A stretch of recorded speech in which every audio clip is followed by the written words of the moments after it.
So Roy, what's the big occasion? Well, so we're here this morning to send a message to Oregonians. The message is, it's time to look at the objective facts. The facts of the debate. As we debate this issue of marijuana legalization, it's time to look at what are the facts. And the facts are, marijuana is objectively less harmful than alcohol.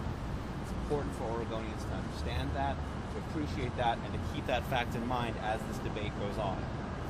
We need to think as a community about why we're continuing to push people toward consuming alcohol and punishing adults who want to make a safer, less harmful choice, consuming marijuana. The Billboard has gone up today and yesterday and will be up through the end of April, which is Alcohol Awareness Month. This weekend is also the Spring Beer and Wine Festival. It's one of the biggest in the state. It's really one of the biggest in the country. And it really marks the beginning of a season of beer and wine celebrations, where we have beer festivals throughout the summer, we have wine festivals throughout the spring and summer, and we, as a community, celebrate our alcohol. We remind people to consume it responsibly, but we celebrate a substance that we know to be very dangerous. Alcohol is the third leading lifestyle-associated killer of Americans. It killed 1,400 Oregonians in 2010, the most recent year for that data. 1,400 Oregonians is the population of Sisters, Oregon, the population of Depot Bay. We're not talking about something that is harmless. What we're saying is, if we're going to encourage and to promote the use of alcohol by adults, at a minimum, we need to be making sure that adults are aware marijuana is demonstrably safer than alcohol. It is less harmful to the individual, it's less harmful to the community, it's less harmful for public costs, it's less harmful for public safety. Oregon has been debating whether to legalize marijuana. We saw a measure on it last year, and we're going to see measures on it in the future. Marijuana Policy Project is going to be putting a measure on the ballot in 2016. But right now, we believe it's important to have the kinds of conversations with Oregonians, with a town hall with Congressman Blumenauer that took place in January, with this billboard that's going to be up through April, with events, outreach town halls, and media events throughout this year and next year. As the billboard notes, this is an opportune time. Alcohol Awareness Month is an opportune time to be talking about the relative harms of alcohol and marijuana. This billboard isn't simply saying, go ahead and choose one or the other. It's saying, don't just drink. Think about circumstances. Think about what you're consuming. If you're enjoying a glass of beer, if you're enjoying a glass of wine, a great Oregon IPA, if you're enjoying a great Oregon Pinot Noir, think about how adults who choose to use marijuana for many of the same reasons, to relax, to socialize with friends, to enjoy themselves, to be responsible, to consume responsibly in that manner. Think about what message we're sending to those adults and what message we're sending to future generations when we tell people we're going to punish them for making a choice that is safer than alcohol, and we are going to encourage them to consume a substance that's more dangerous. Alcohol contributed to 40,000 deaths last year in America. And that's according to the Centers for Disease Control and Prevention. Marijuana contributed to 0 deaths last year. This is not a question of a lack of facts or debatable data. The data is very, very clear. And Oregonians are very pragmatic people. And we are very proud of the way that we solve problems that are very tough problems. Other states may battle the way they like to battle, and Oregonians like to have the facts and make informed decisions. We're saying in this campaign is have the facts, understand marijuana is objectively less harmful than alcohol, and let's look at it that way, let's talk about it with our neighbors, our friends, our parents, our grandparents that way, and encourage people to have the information that they need. I'm just going to say a couple more things and then I will be ready to take on some questions.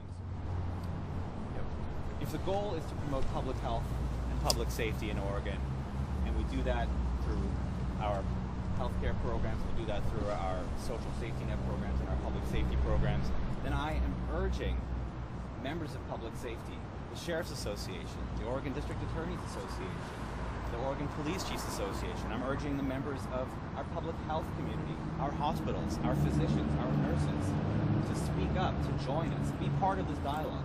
Help us to create the kind of framework that makes sense for everybody. But recognize that we are going to do this in a way that acknowledges the facts. Marijuana is safer than alcohol. It should be regulated at a minimum so that we're not forcing people to make a more dangerous choice in consuming consuming alcohol because they are afraid of the consequences of consuming marijuana.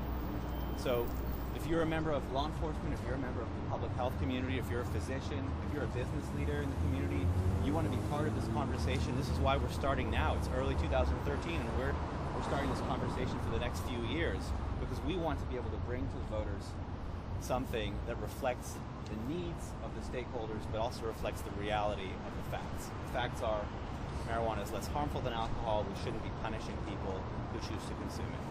Do you think by making marijuana legal, that's forcing others to drink? It sounds kind of like that's what the implication is.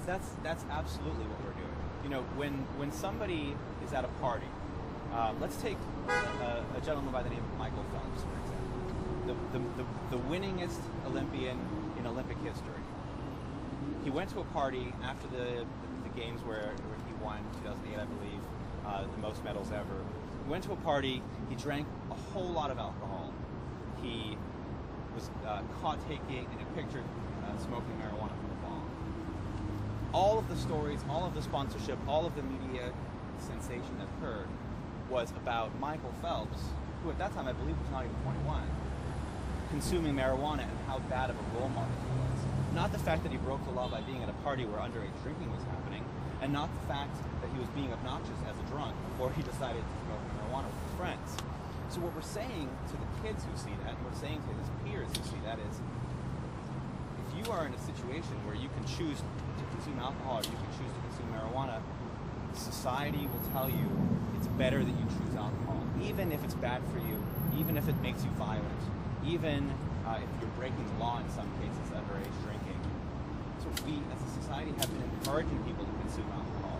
And what we are saying in Oregon is we're not jeopardizing and we're not threatening the stability of Oregon's beer and wine industries. They're a combined $3 billion a year industry. They're going to be fine. What we're saying is for adults who choose to consume marijuana because it's safer for them, because they prefer marijuana over alcohol, they shouldn't be criminalized. They shouldn't be ostracized. They shouldn't be stigmatized. We should be treating them with respect, and we should be letting them make that safer choice. Do you think by legalizing marijuana, alcohol consumption will go down? You know, I haven't seen data that supports it one way or the other. Colorado would be a great state to look at for that. We do know that, in situations where somebody can be given a choice between one substance or the other, there has been substitution anecdotally. There have been people who, when they've been given the opportunity to substitute marijuana for alcohol, have done so.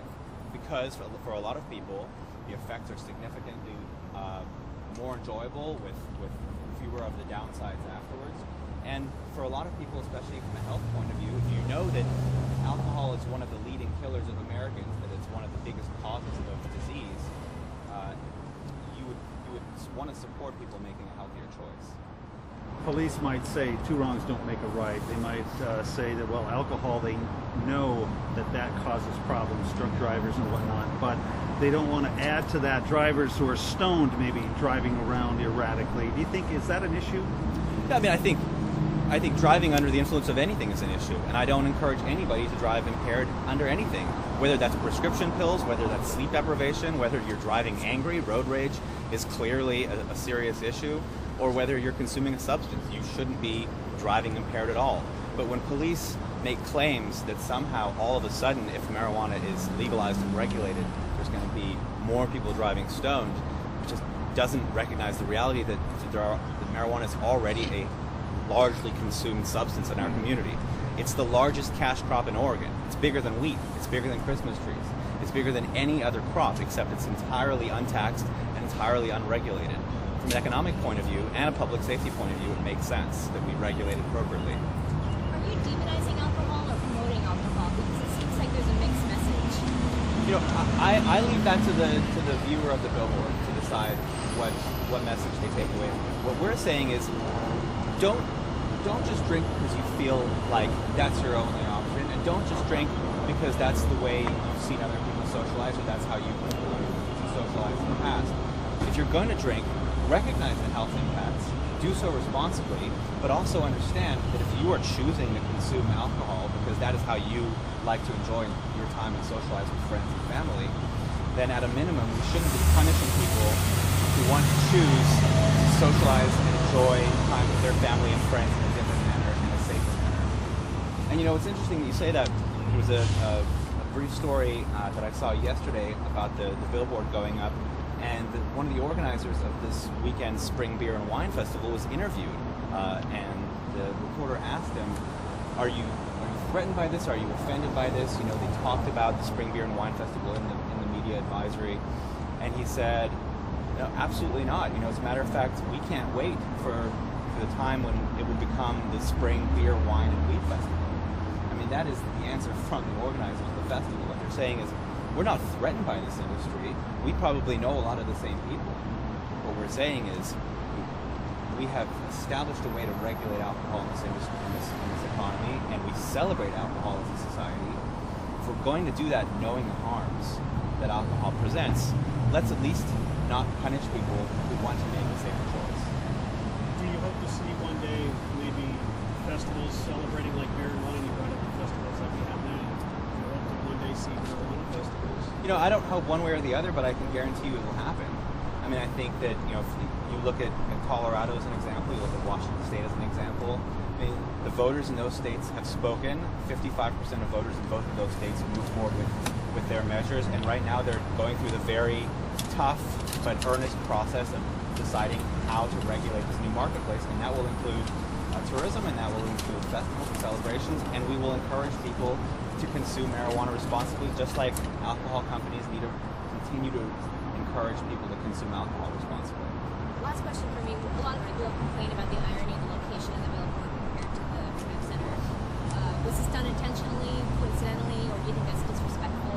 It was done coincidentally, and I think it's important to point out, and I would invite the folks from the treatment center to be part of this conversation as well. These are treatment experts who deal with people who are suffering from addiction. They should be the first ones to stand up and say, we need to educate people about relative harms of different substances. For them to be upset, while I understand where they're coming from, I also think it is important that they take away from this message and from this billboard. First of all, go to the URL, go to marijuanaissafer.org, and get the facts, and encourage people in your community, encourage your clients, encourage your colleagues to promote the use of factual information. I think that's going to be part of the debate, and that's why we're starting this conversation now.